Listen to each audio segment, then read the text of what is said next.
Au Portugal, la tendance est au vintage. Même les éternelles boîtes de sardines n'y échappent pas. Tout ce qu'on voit qui vient du Portugal, d'un petit peu mode, c'est que du vintage ressaucé. Et ça marche super bien, quoi. Tout ce qui vend dans les boutiques de touristes, c'est ça. Hein. Dans cette boutique vieille de 83 ans, on a décidé en effet de garder les dessins et designs originaux des conserves de poissons. Une façon de préserver le patrimoine tout en satisfaisant les touristes en quête d'exotisme.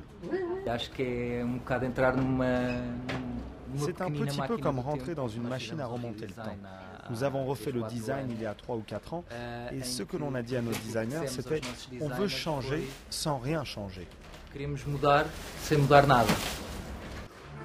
Cette idée de faire du neuf avec du vieux est à l'origine du concept store La Vie Portugaise. Catarina Portas a su dénicher le filon en étudiant de près l'histoire du design de son pays. Pendant la dictature, qui a duré 50 ans, nous avons eu une économie assez protégée et pas très active, disons. Et donc, beaucoup de marques n'ont pas eu à faire face à une énorme concurrence et actualiser en permanence ces emballages, comme il arrive maintes fois aujourd'hui.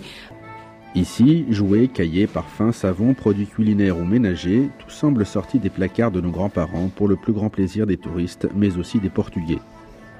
C'est vraiment très bien. Cela empêche de laisser mourir nos racines.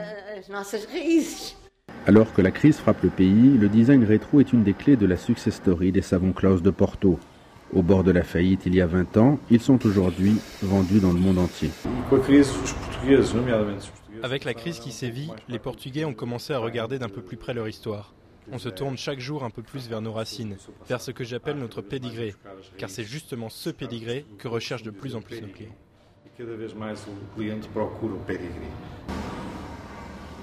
De quoi rendre au Portugal, toujours miné par la récession et le chômage, un peu d'espoir et de fierté.